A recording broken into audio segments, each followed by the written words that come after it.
I'm speaking today with a seasoned global tech executive, entrepreneur, Wall Street Journal best-selling author, and chronic pain warrior, Albee Shanefelter. Welcome. Hey, thank you, Stefan. I really appreciate you having me on today. It's my pleasure. I want to know about you. You are that seasoned global tech executive. You're a lifelong entrepreneur.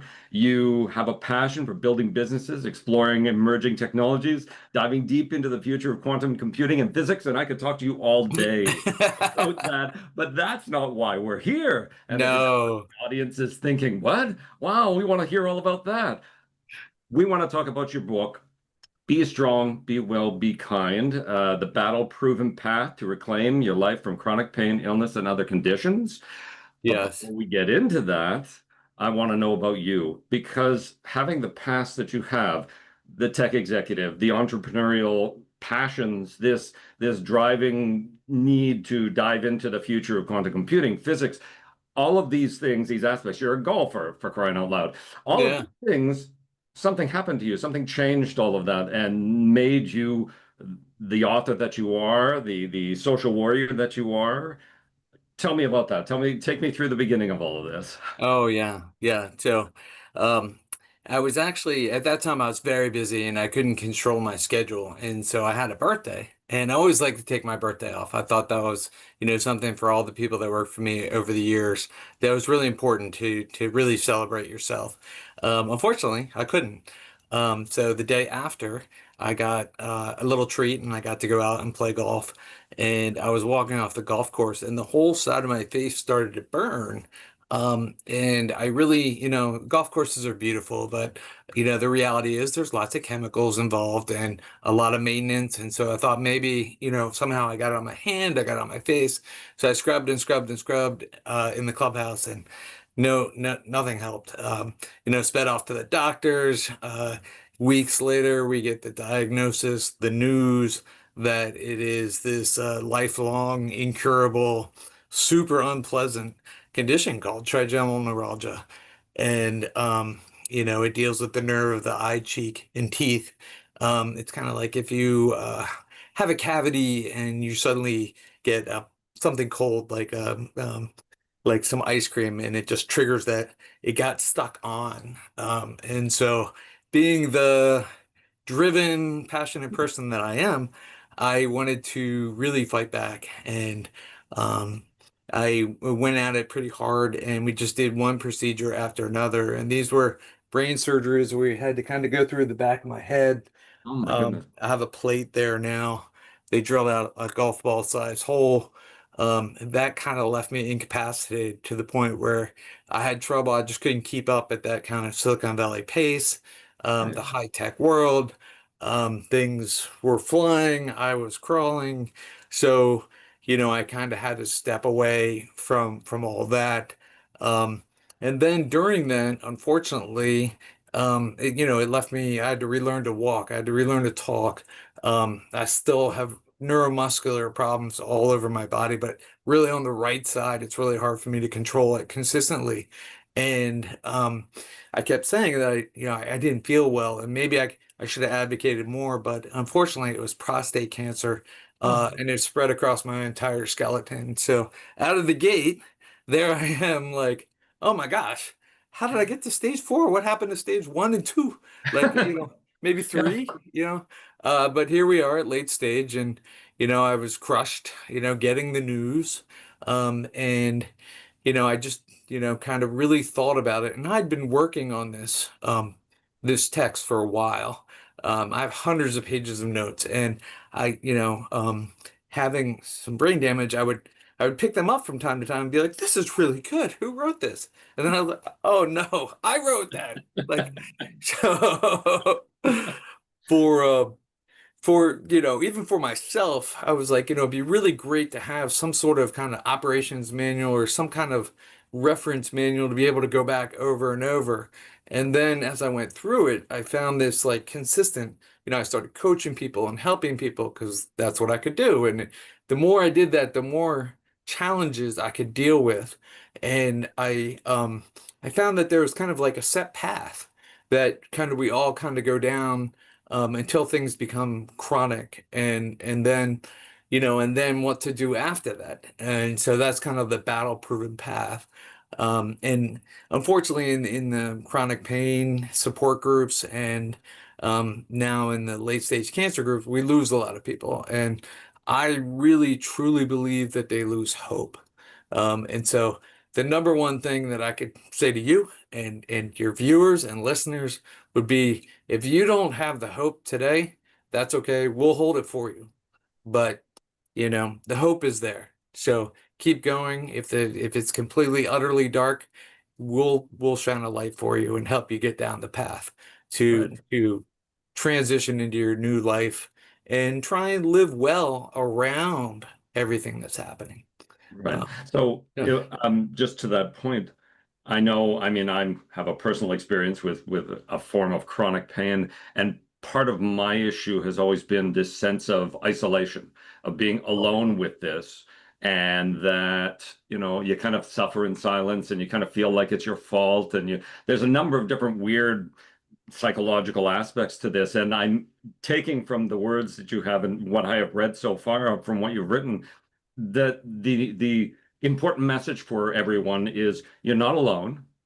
Oh You're yeah. suffering through something, yes, it's unique to you, but you are not alone in pain. There are others that are going through the same or worse or similar, and that it's not your fault. Even if you did something foolish when you were young, or if you had an accident and the police blamed your driving or whatever, it isn't a fault-based thing. Pain is an expression of your body's way of saying, this hurts. This is not right for me. And not to blame oneself, not to carry around a burden of that, but simply to express, I am in pain and I have to deal with it. And I'm taking that's sort of what you're dealing with. Oh yeah. Yeah, absolutely. And I think to expand on that a bit would be um it is isolating. You feel like you're all alone, but the reality is even with something like TN that is 0.05% of the world, um, there are you know it's a weird phrase, but thank God for technology. So we have the technology to be able to connect from far away. And so I've been able to find people that have that. And it's like, wow, we're not alone. But the mental struggles, the physical parts are unpleasant. And I really moved away from using the word pain and instead saying intense, unpleasant sensation. And that really, these little shifts in your own vocabulary to yourself just are huge. It really, can open all sorts of doors for you to become and transition to something that you never really thought you could, despite all your challenges. Um, and blaming yourself, the why me, I should have done this, I could have, would have, should have. I mean, we could play that game, for years, Yeah. and we would never have an answer. It's kind of like anxiety. Its best friend is obscurity, and it doesn't want you to define it and be specific because that's the way it works. It's just going to fill in the gap with something else, and once you kind of learn about this a little more and you increase your awareness of not just your body, but your emotions and, your sensations. And you kind of get this fuller picture. You can say, okay, whoa, my anxiety is through the roof and it is not going to calm down. So maybe instead of trying to fight it, maybe I should just go do something different, like go outside and feed the birds. Or, for me, I found this adaptive disabled golf community and it's insanely uplifting. It is so inspirational. I mean, people love to hear my story, but I go out there and I play with people that are paralyzed and have to use a buggy, and they're going around playing practically perfect golf without able to use their legs, or they have no legs. And they Right. have two, prosthetics, or they have one leg, or one arm. It's just really amazing and inspiring. And I think a lot of that, the one thing that illness, anxiety, all the negative emotions doesn't like is resilience. And so, the old, fall down 7 times, get up 8, but, just doing more of getting out and doing something, you know. Mhm. I really, it can be so isolating. One thing that I did was I joined a Friday coffee group where I would just, no matter what, get up and go have coffee with people from the neighborhood. and talk about whatever. And that really helped me. And from that, I said, well, I have all these skills from my career, and I spent a lot of time in recovery, where I can't really physically do a lot, but that's when your mind really, your brain goes crazy. So, I became the public safety officer in my neighborhood, Wow. and I served for 4 or 5 years until really, we kind of got things to the point where they are today, where I can actually it functioned really at a high level. And so now we released the book, and not to toot my own horn, but I actually used the book as a playbook. And last year, um, we found a tennis ball sized tumor. The prostate tumor had grown a buddy in the bladder. And so over the last 16 months, I had surgery to have it removed. Then I had radiation. Then I had chemotherapy.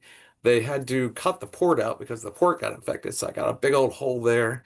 And then I just finished immunotherapy. So, it's been quite a ride. But during that, I used the book and I kept making it better. And all the people I continued to work with despite this. And then poured it all back in, and we were able to launch it, and it became a bestseller in itself.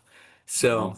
yeah, yeah, and really, we've helped over 1,000 people just with the book in the last couple months, which to me is just makes my heart explode.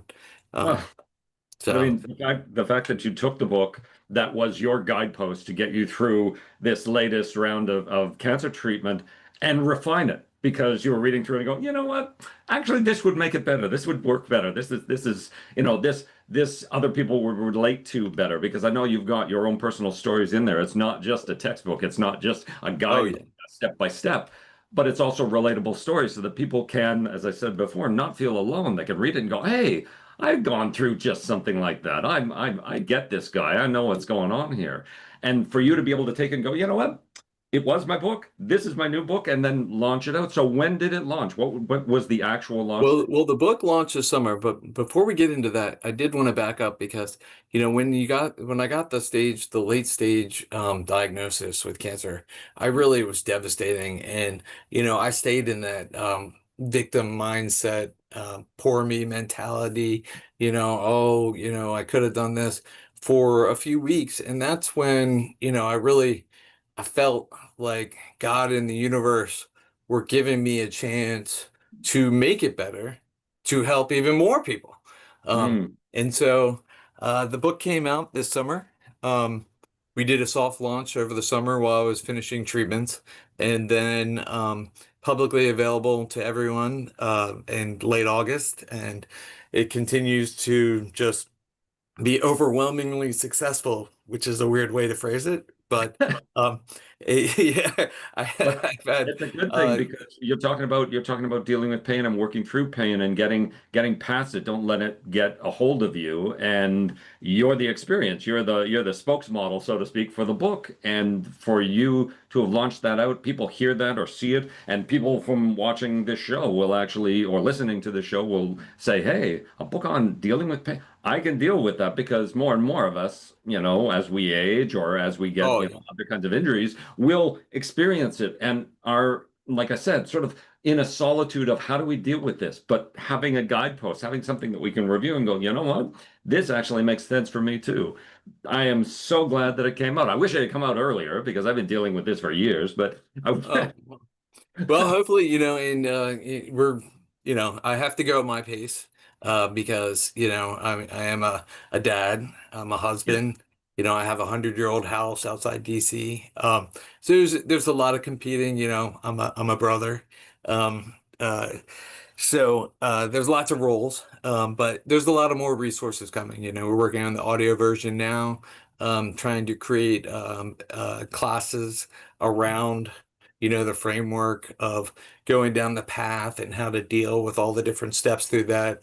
A 4-week program to raise awareness around yourself and kind of like your place in the world. And then an ongoing, you know, uh, I wrote a dashboard. So this is a concept where like, let's take you on a little trip here. So you are a pilot and you're sitting down in the cockpit and you look out and you have 15 gauges.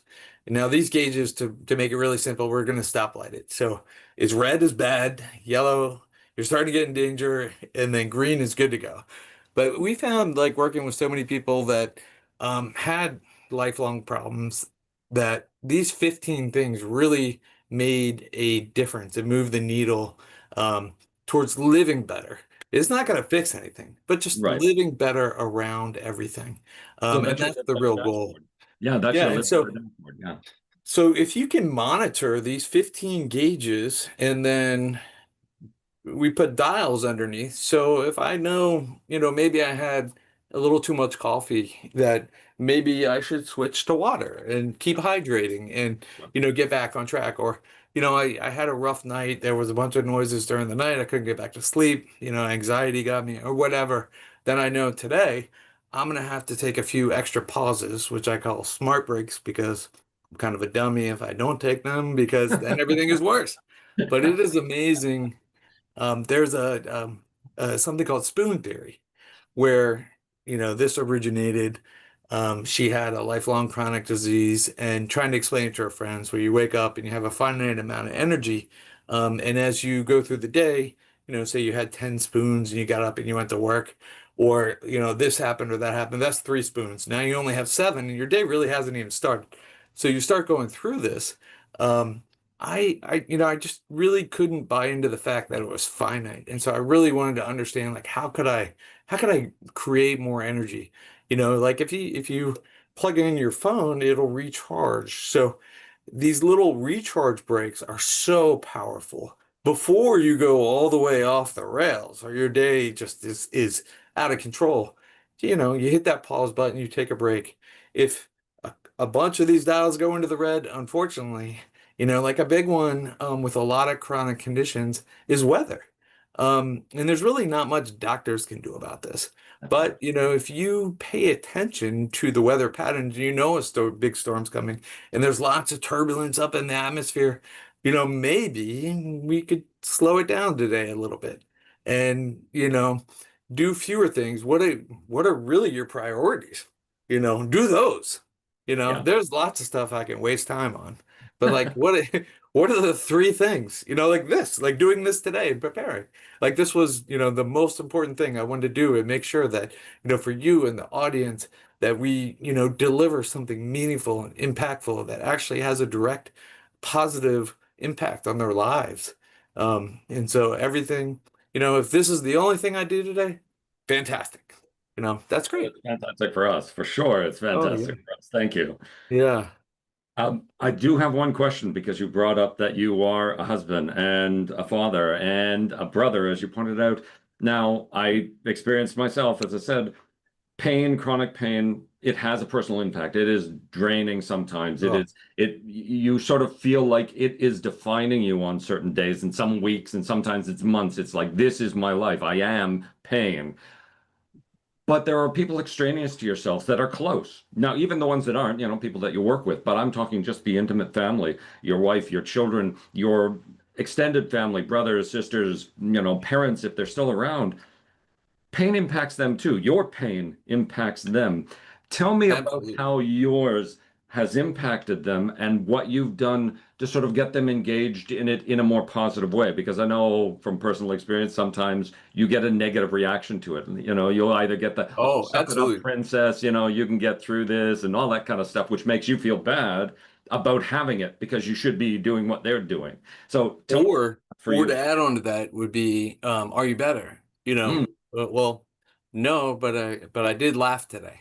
And then you feel guilty for not being better, and that's the nature of something chronic, is that it you get to the point where there's just it just becomes your new normal. This is life now. yeah, Um, and so in pain especially, it's so loud. Um, and it is very disruptive to your relationships, and I mean, it totally ripped my track, my life, everything, the path that we were on, it ripped it away. And when someone comes and knocks down that big wall, you can rebuild it, but it is one brick at a time, one stone, and that's what's key. I mean, there is no one in my circle even broad circle that hasn't been impacted by all this. Um, Right. and one thing I will say is that you'll be surprised. The people, and it's nothing against them. A lot of them, they just can't, they don't have the capacity or they're too full. But people that you really think are going to be there and you expect them to be there and you want them to be there may not be there. And then people that you never expected to come out of the woodwork, people that I knew 35, 40 longer years ago come out of the woodwork and they are the most helpful people. Um, to help you get through the darkest times. Right. And so, you know, don't obsess about that. You need to become an expert of letting go. And still, I think part of my desire to understand different technologies and really understand the future, part of this is that uh, a lot of this is so powerful. We need to have a lot of good people understanding it also, and to be able to outnumber the number of bad people. And if we can put more love in the world, there'll be less hate. It's that kind of model. Um, but yeah, this is it's been quite a journey, and to be honest, like nothing. I used to be a one man kind of lone wolf, travel around the world, make all sorts of things happen, and now everything is team based. I mean, everything, even this coming here today. Yeah. It took all of us to kind of get on the same page and help me be prepared, such that we could, do something meaningful. Okay. But yeah, it takes the village indeed. It's a community, and so all I would say is that yeah, the tendency is to self-isolate, but keep trying to put yourself back out there, even if it's going out and going for a walk in your neighborhood, sitting on a bench outside instead of like maybe in your backyard, maybe you sit out front. I don't know, but like anything that kind of exposes you to some sort of social interaction. And it's just not people. I found that it's really healing to interact with non-human life too. So you have your pets, animals, birds, everything around you, and then also plants. So I think there's a balance. I think if you could do some of both, get those dials back towards green, that's what we want those gauges, going back into the green so that, you can do things because the reality is no matter how much we want every single day to be perfect, there are curveballs coming at you every day. And so if you can just realize that, hey, curveball's going to happen every day. I'm the only one that can control how I respond to it. Maybe that's where I should focus. And Yeah. that comes all the way back to, oh my gosh, I'm having this horrible flare. You know, I'm having spasms and I'm having trouble control things. I can't stop that. But what I can do is react to how I react to that happening. Mhm. And that's really where the gold is. Um, and that goes back thousands and thousands of years. You Yeah. know, it's old wisdom. So it's hard to learn. But, if you keep trying day after day, I peg my resiliency practice to the sun coming up in the east. So I say, if the sun comes up in the east, we'll get up and we'll try and try again. And, if the sun doesn't come up in the east, even behind the clouds, we have bigger problems. Yes. So, Yes. um, there's a lot of mornings where I'm cursing that. But, if the sun came up, then I get up. So even behind the clouds. You get on that airplane and the plane gets up above the clouds. All of a sudden it's sunny. The sun's up there beaming. It doesn't care what's happening down here. You had a bad day or someone cut you off or you spilled your coffee or, what have you. Um, it's up there beaming down, doing its thing. And so, be like that. So in your book, you're talking about a powerful daily mantra. For Oh you, yeah. what is the mantra that you have for yourself? Now, I'm assuming that it's not the same for everyone, that you develop your mantra for your. No, yeah. I mean, I would encourage everyone to, take mine, use it if you want, right? Okay. I'll put it out there. I say it all the time. And mine is all, I think as humans, the more simple we can make it, the power of three is really strong. So if you can come up with three things, for me, it's, be strong and growing up in the era that I did, it was very frowned upon to show, any thing that was wrong with you, any pain, anything hurt. that was all weakness, you know. Hmm. Um, so I think, saying, you got to grind through, and this is a big problem today. You got to work 16 hours a day. You got to, um, that's how we end up with these lifelong health problems. Yeah. So being strong is, being able to take that pause when you don't want to. Um, so be strong is the number one. And, being physically strong, if you can do anything, I mean, yoga, a little bit of light weight work, anything full body movement, will help you be strong when you're weak. And that sounds weird, but it's such a great feeling when you go and you're just feeling absolutely horrible, and then you do something, you're like, oh, I'm kind of strong, despite everything else that's happening. So, um, that's number one. So the three B's. So, and I really latched on to this kind of like forward looking of, you know, who you want to be and how do you want to be in the world. And so that's what this really boils down to. And so, I keep telling myself and telling everyone, like, be strong, be strong, but also, be strong in other ways that, aren't traditional and conventional. Um, and then be well. I don't know a single person. I mean, the human experience, you touched on it. Our minds and bodies are going to break down over time. There's one way that we finish up our work here in this world. And so, along the way, like, we all could do one little thing every single day, just a tiny thing, a tiny improvement to make ourselves a little bit more well. You know, even if you got the French fries with your sandwich, maybe you don't eat them all, right? Like, don't eat the whole bag of chips, like, or, start eating more vegetables, right? That I really latched onto that. I spent a year and a half only doing food as medicine, to help the cancer treatments. And I really think that made a huge difference. So, keep saying, be well, be well. So you're being strong, you're being well. So being more well, being more strong, and then be kind. And I don't mean just like, you know, let someone help someone that may need a hand across the road. I mean to yourself. And this is probably the hardest work that you'll ever do, because it's just, the kind of way humans evolve. But if you can get in front of the mirror and smile for a few seconds and then become aware of what got said? Were you nice to that person in the mirror? Was it pretty harsh? Did you have like some, a lot of feedback for that person on what has happened, how they are? Like, it's the old, you can't give to others what you don't have for yourself. Hmm. If your cup is empty, you can't fill someone else's. So you got to start with yourself. And nothing is harder than being kind to yourself and other people when you are going through something extremely painful. I mean, nerve pain is a special kind of hell.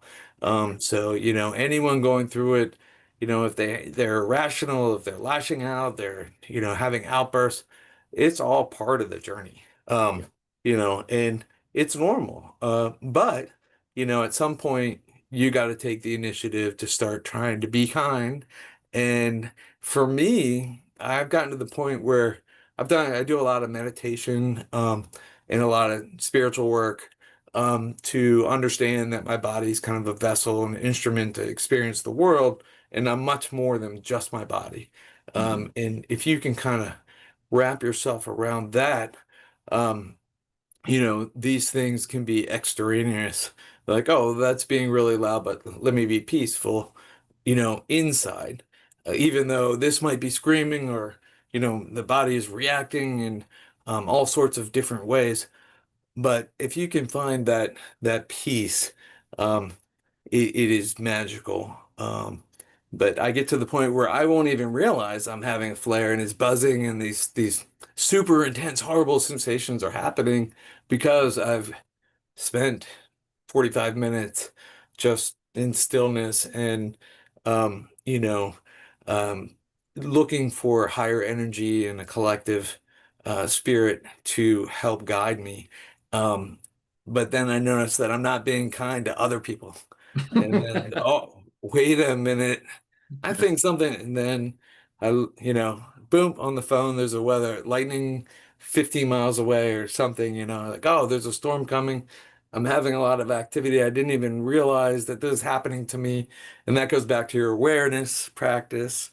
Um, so it's kind of, they're all kind of intertwined. And originally, they wanted me to write just about my story, but I was real adamant that it needed to be actionable content to help people. And when you are in the dark clouds and fog, it's really hard. So what I did was I went through and, I used color, which, from a cost perspective isn't the smartest thing to do, but it makes it really simple for everyone. And it's littered with, it's probably not the right word, but it's full of text boxes of cautions and pro tips and little things. And I swear, like I look at those every day and I'm like, yep, that's what I need to be doing. Or like if I'm off track, um, thank yourself for noticing and then get back on track. But, maybe I'll look up for some strategies that could help me get through today, you know, and do some good along the way. But So, that's an extremely constructive way of giving that kind of advice out. If it's buried within the text of almost novel-like writing, where it's your story, and then you come up with something like you did. I'm trying to come back to it, but it had something to do with the fact that that obscurity, the thing that's a friend of obscurity. I want to write. anxiety. That's it. I want to write that down because there are so many people that have anxiety and they don't know what to do. They're, oh, I had another anxiety attack. It took me days to come out of it. I was just freaking out. That's because what you were thinking about it doesn't have any defined form. If you started to think about that thing in a constructive way, or think about something else that is very definitive that you can lock your mind into, let's say, a logical mode, the emotional impact of anxiety kind of walks away because it's got nothing to play with. And I Right. love the way you made that so simple. So simple. Yeah. So you in your text putting those boxes, those little hint things, these little pro tips here, by the way, you're feeling this. And people can go through the book and they can go, "Ah, that today, that's me. That's what I need. I need this little thing right here. Thank you so much." As opposed to going, where is it? It's in chapter 3 somewhere. And Oh yeah, yeah, yeah, yeah, yeah, yeah. And so anxiety is open-ended question. It hates definition. It hates just like illness hates resiliency. yeah, You know, and I have this thing that I say over and over, and it's like you get knocked down, you get back up. You get knocked down, you get back up. You get knocked down, you might have to stay down. Uh-oh, you got kicked while you were down. You might have to stay down for a few days. You might have to stay down for a few months. And this is where you get into the dark side of depression, right? You become apathetic. You're just mm, down. And I mean, there's just days with my face on the carpet, carpet muffs in my mouth and just, can't bring yourself to get up. But, at some point, get back up. And so it's okay to stay down. It's okay to like go through those dark things. It's all part of your journey. We can judge it, right, wrong, bad, good, but it's just part of your journey. So keep getting back up. Get kicked while you're down, that's okay. Stay down, but then get back up. yeah, And that, goes all the way back to the sunrise. So if you tie it to something else, then okay, we're gonna get up and try. yeah. So Yeah, that's yeah. resilience. That's when you say that as well, that illness, that pain. I wouldn't say that resilience is something that deals with that. It's more like they're enemies because you'll find that pain and illness will knock you down, will attempt to drag you under, will grab you with hooks and pull. But resilience is that freight train that goes, no, we're going in this direction. We're going to get out of bed. We're going to go downstairs because the sun rises every day. And it's not because somebody made it do that. It just does. And so Yes. resilience is that. If you go, the sun has gone up, I'm going to get up. Oh, but I heard and I'm kind of feeling a little, no. Oh, it's cold. Yeah, Yeah, yeah. Oh, everything hurts. I'm yeah, achy. Um, I don't feel well. Yeah, those all the thought engine is going bananas. And that's another super powerful thing is the start of your day. I get up early. I wasn't a morning person, so it was a little challenging, but now I actually get up before everyone. And I spend, and maybe it's selfish, but I spend a good 45 minutes by myself, getting my mind right before the day. And that's just huge. I use like a mini UV light, like a happy light, mhm, just at the start of every day, and it just floods your brain, think about things that bring you joy, what are you grateful for? You can't be grateful and anxious at the same time. So if you know that, what are you going to choose? You're not powerless, Yeah, right? You might feel powerless, but you're not, and yeah, you have a choice. So maybe even though, everything's going haywire, I'm gonna be like, wow, I'm really grateful for Stefan and his audience and having me on. Like, that's just being grateful. I'm grateful I can breathe. I'm grateful, I got up. It doesn't have to be complex, but if you start looking for three things every morning, you're training, that discipline will train your brain to start to look for good things throughout the day, whether or not you want to or not. yeah, And that's where the magic happens. This concept of doing things, putting little tiny things throughout your day that actually lift you up, even if you don't want to, yeah, yeah. which, That's yeah. Sorry, I was going to say that that is, if you get into science, that's neuroplasticity. You're Oh, retraining the absolutely. brain to reward you for the positive things. Little positive things, you get a reward, as opposed to, you pain and you go, yeah, that's going to fire off again. It fires off again. And you go, oh, okay, give myself a reward for recognizing the downward slide that I'm on. You're talking about building in the little tools, the little actions that reward the positive things. I'm really grateful for, being able to scratch my nose and it doesn't hurt. Yay, I feel Oh, happy. yeah. Yeah. Yeah, having a machine that makes me ice so I can always have a cold drink. Like, There you yeah, I go. mean Yeah. it's really the simple things that make the big difference. But it's hard in this fast-paced world, always on to really slow down and take a breath and then see these things that are right in front of you. Um, because the world's going to continue to evolve and change. So it's what we can do. And if you spend a lot of time thinking about what you can't do, which most of us are, um, Mm, proactively starting to think about what you can do. And that was like, I can't write a book in 3 months. You see these kind of things, or like even a year. I mean, I've been working on this for almost 10 years, so it took me a long time. Now, the next project may not take that long, you know. And I have tons of ideas, but I need to follow through on this, and there's a lot of goodness that we are going to deliver in the coming months around this. And actually with the adaptive golf, like I actually travel around the country playing in disabled golf tournaments. wow. Um, yeah, and that community is growing very fast. And so the way that I see the world now is that I will be able to get out and share the goodness of the three B's. Be strong, be well, and be kind. The book, Right. classes, everything around it, with people and see them in person. We'll do plenty online and so forth, but actually get out in the world also.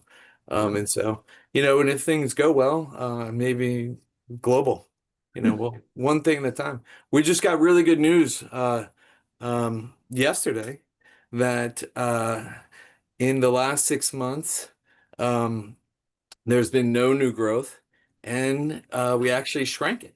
So we killed a bunch of cells. Yeah, yeah. And I truly believe, if you hear the news and you roll over and you say this is the end, it'll be the end. But if you decide that, well, I think maybe I'm gonna try and I'm gonna go do things, then that mindset will enable you to do things that your brain and other brains can't even fathom. And I think that's where we need to guide people, you know. Absolutely. And that's fantastic news for you. I am so happy that you Oh, received that thanks. kind of positive news. Really, Oh seriously? yeah, you want to talk about anxiety. But yeah, the last 2 weeks leading up to that. And then, they inject you with like a nuclear liquid to light it all up. And Yep. how can this be good for you? And, all of that. And then you wait. And sometimes it's not great news, Yeah. but it's just information. So if you can just keep telling yourself as you lead up to these appointments, it's just because you're like, what is that? What's happening? And then they want you to describe it. You're like, I don't know what's happening. It's this thing. Like, I don't know. I can't describe it. And then everyone's hanging on your every word, or you describe it wrong, or you remember it later. So there's little things like, keep a little health journal to go to your appointments. Write all your notes. If you can start logging and identifying patterns and triggers, that's Mm, humongous.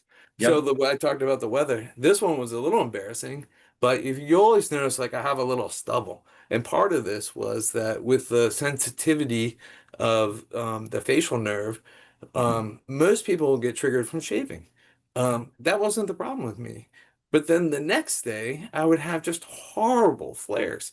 And I was like, what is happening? And when my son was young, he used to watch one of these shows that, like, how things work or something like that. And it showed an image of the hair growing through the skin. And for me, that was the trigger. Oh It my was when goodness, it yeah. grew. So now I just use a beard trimmer and I never have that trigger. Never. It's just gone. So like that just never happens anymore. So if you can kind of like learn, and that's, going back to your dashboard and the Mhm. gauges and the dials and learn these things that impact you individually with your chemistry as it is today, then, take some action. See if you can remove some of those. But I Um, mean, just the fact that you identified that most people, yeah, as you said, when they shave, that's a trigger. But I'm sure there are more people than just you that they shave. "Oh, I don't notice anything when I shave, but the next day it's screaming and I don't know why. Is it a reaction? Am I burning? Is it something?" And for you to identify, oh no, it's the hair coming back through the skin that's causing that sensation. yeah. Yeah. I'm sure there were people that go, "Oh, that's it." Oh, yeah, yeah, yeah. Yeah, You know, that huge absolutely. light bulb goes off and then they're running to their doctor. You know what it is? Yeah, oh, yeah, yeah, yeah. Yeah, yeah. And then your easy solution, just use the beard trimmer. Leave a little stubble. So what? You have a little stubble. So Yeah, what? yeah. You know, if other Yeah. people can't live with that, they look at you and go, "Oh, stubbly face there. I can't trust him anymore." That's Oh, their yeah. problem, not yours. No, absolutely. Yeah, yeah. You can't control what goes on in their heads, right? Yeah. Exactly. But I Uh, mean, as you say, if you're positive about it, you have a positive experience. Yeah, I know I got a little brush right there, but so what? I'm good with it because it means I don't have pain today. oh, That, yeah. that's a thousandfold. People see the smile, they see the light in your eye, and they go, "That's not the nuclear chemistry shining through your eyes. That's happy. That's a Oh, good." yeah. Yeah, yeah. Yeah, very So, much so. how often do you use meditation, though? I know you've mentioned that you've used it from time to time, but do you use that as like the daily start to your day? You meditate, ground yourself, find that local, that core, and then open up and say, "Okay, I'm going to start my day." Do you use it when you have attacks where I you're do. experiencing pain and separate out from it? Yeah, I mean, I use different variations, and actually part of the recording is I'm actually going to record specific ones that kind of go along with the text. Um, but yeah, there's to start the day, I really like to get inside my body, so to speak. So Right. we talked a little bit about how the body's an instrument and it's your mechanism to interface with the world. But a lot of times we just walk around and there's so much stiffness. We carry stress in all sorts of different, sometimes it's in my right thigh. But if you don't spend a few minutes trying to get grounded and kind of like go through your entire body, and I'm talking like let's go in and feel your right pinky toe right now. And as you kind of move that up and down, your focus is there and we kind of go through the entire body.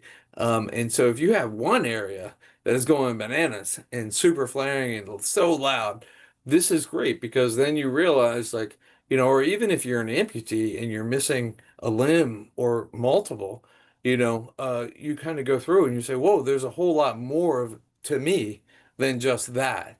And that in itself is super grounding. So, in the 4 weeks that I put together to kind of like help you increase your awareness, I start with the body and then we move to the breath. Most start with the breath and then move to the body.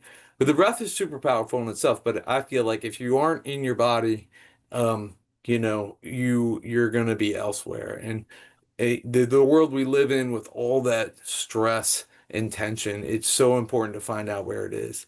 Yeah. And so I do some grounding work, whether, so gratitude, meditation, some light body work, to really kind of get my whole body. And then also, zoom in and zoom out. That's another great one where like, okay, what is happening in the room I'm in?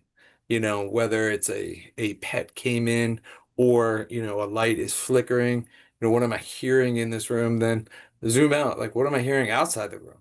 what am I hearing outside this building? What am I hearing? Let's think about like what's happening outside our town.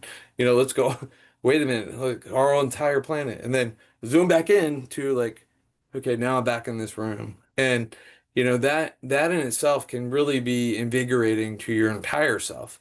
Not just your body or soul, but like your just entire being. And so yeah, I use that and on my breaks. Absolutely. Whether it's, I'm a big fan of John Kabat-Zinn. I went through mindful-based stress reduction classes based on his teachings, and that really helped me. We had to modify a lot for people that have chronic conditions, especially, kind of doing a fuller body or not able to kind of just sit there and do nothing, kind of making it a little more active and proactive. But yeah, meditation. And then, that kind of leads to spirituality. I do a lot, balancing my chakras. Like, you know, uh, so you getting these energy centers, just realizing that they're in you and you don't do anything to them, but they can help guide you through your day, or maybe where you're putting a little too much focus. Like, and especially, we tend to think and think, and just our phones and everything will just, the screens everywhere will keep us glued and just our brain, but like maybe we need to spend a little more time in our heart, you know or do something creative, or go out and, you know, uh, get grounded in the soil, try and grow something. That's, Mhm. you want to talk about patience, there you go, right? Like, or like trying to tend it and keep it alive and, trying to get it to flourish. I mean, that's, I couldn't imagine if you told me 10 years ago that this is what I would be doing. I would not believe you. But, I wouldn't pick this path for anyone. But here we are. So why not use the journey as a force for good in the world and help as many people as we can.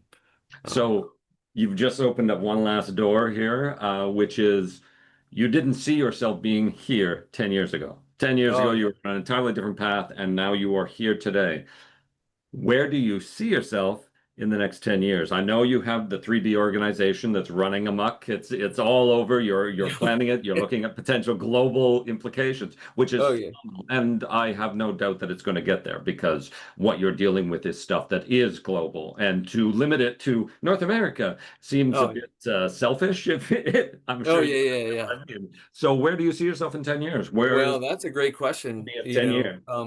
If I listen to the wrong people, I won't be here. Being a stage four, Mhm. and this is, I'll just take a minute. The first person I spoke to said that I need to get my affairs in order and I only had a few months to live, which I thought was really odd because I didn't even ask. What I was asking was, what can we do? Not, gloom and doom, like this is the end. So. My strategy is going to be to stay alive, like live slow, um, meaningful, impactful, and continue to expand. If things go the wrong direction and we have to hit pause like we did for 16 months, um, we'll do that. So it's hard for me to say exactly where we're going to go, and it's hard to predict, what the world will look like. But I will say, I will be continuing to put goodness into the world, in any means that I can, whichever then. Along the way, I'm creating things that could still be here even if I'm not here, and Right. that's really my goal. Legacy. Yeah, you're Keep it, talking. yeah, not just legacy, but like things that other people can take and make their own, and they go on and help more people. It doesn't need to be about me. It just needs to be about people helping people and lifting us all up together and pouring more love into the world. That's really, I think, what it comes down to. And That's you know, extremely selfless. That's selfless and empowering and very positive, Albie. I guess the last thing on my mind, which is something that you just touched on, um, is about dreams. 10 years ago, I'm sure you had dreams, huge, way out there kind of things. oh yeah. Do the events of your life that have led you to here today Do you find that your dreams have constricted to more focused things that you find more tangible? Like I could do this next week, I can do this next month. Or do you find that your dreams are becoming more abstract? Like you say, give this away and the people of the world are just going to take it and run with it on their own. And it doesn't have to be about me. That kind of a selfless dream of making the world kinder, Yeah. better, and more loved. Which way has it That gone for you? Yeah, yeah. To be honest, it's a bit of a mix. I think I try as much as I can to spend and put energy towards the latter, and creating things that are going to help people and do things. But then, you do need to bring it back to today and what's happening today and what can I accomplish or what is most important because otherwise you will just spend that time, Right. and the time will be gone. Um, which is fine also, but maybe we could use it for a little purpose.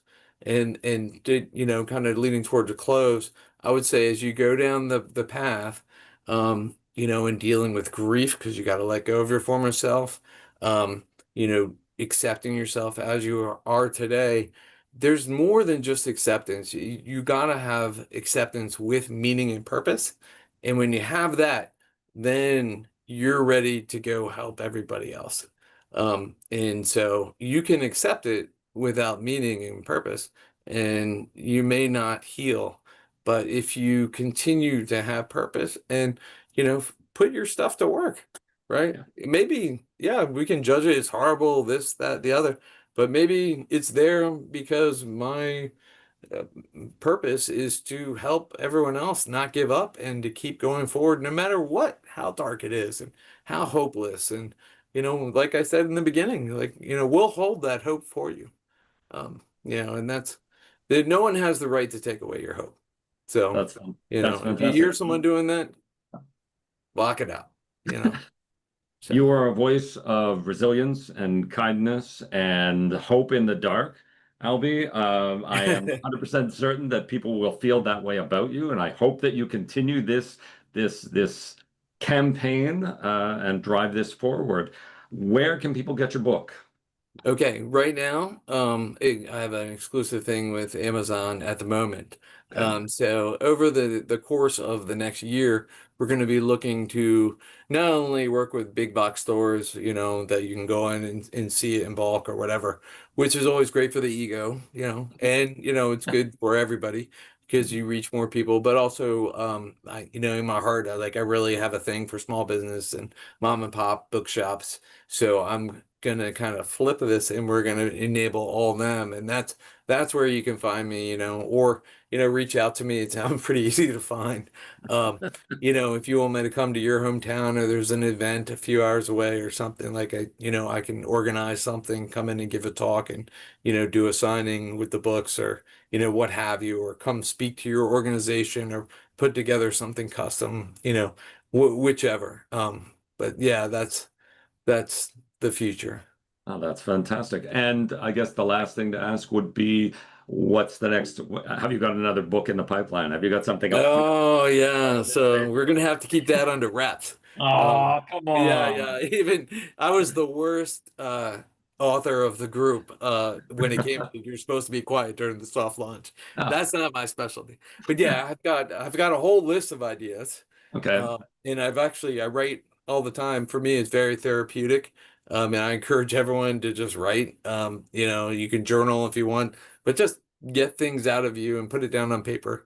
But yeah, it's coming. I mean, I'm always going to do everything I can to support the adaptive golf community. So there could be something there. It could be another expansion on energy management for the chronically challenged. It could be, more around the path. There's an infinite amount of items to expand on, but we're going to take it one day at a time. We need to make sure that put this book to work in its fullest capacity, and the material in there. We put a lot into it, so let's make sure that it in itself is out there doing what it needs to do. So that's where we're going to focus for now. Well, that's So, fantastic. And I yeah. hope that this interview gets to more people, that they hear about it and they reach out and then they tell their friends, because word of mouth is a huge driver for anything. Yeah. Um, Well, bless I'm you for happy. doing this. Yeah, I'm Yeah, I happy that really I was appreciate it. playing a part in this, because the messages that you have put forward, everybody needs to hear. Everybody needs to hear, because we all live this life in one No, form or yeah. another. We all live this life, and be able to have a means, a method, something that we can look to and say, this will help me, and this would Yeah. help you. So Yes. you get the Just a chance. little bit of light Yeah. lights up darkness. It Oh, doesn't need to be a big light. A little bit of light illuminates the dark. And so that's what we're going to do. yeah, no, fantastic. I would say you're more the lighthouse. You should probably use that as your logo, a lighthouse in some fashion, Oh, that I you like that. are guiding Yeah. light. Yeah, Uh, yeah. That's so fantastic. Yeah, yeah, I love it. Yeah, if you don't mind, I might just take that. no, I Yeah. do this. Maybe I on do the this in cover my of the next interviews. book. I'll come up with something. So please do. I don't mind, because that's how I feel that you are. You are a beacon, both of hope and to guide, right? So that people Yeah. don't crash on the rocks in despair. They actually have somebody who can walk them away from that. So I'm going to call Yeah. you my And lighthouse, Albie. yeah, fantastic. I love it. Yeah, yeah. I appreciate it, Stefan. And be strong, be well, and be kind. To you as well, Albie. Thank you very much for this. And I look forward to speaking to you again. Maybe an hour of just physics. We can talk about Oh, yeah, yeah, yeah, yeah. that. That's yes. Yeah, there's a lot going on there. We'll leave that to unpack later. Oh, So, exactly. Like I said, I could talk an entire day with you about that kind of stuff that's in my head all the time. So having oh, yeah. somebody like-minded, that makes the conversation more interesting. But once again, thank you Fantastic. very much, and we will be in touch again. Thank you so much, Albie. Okay. All right. Take care. Bye for All right. now. Bye, Stefan. Yeah.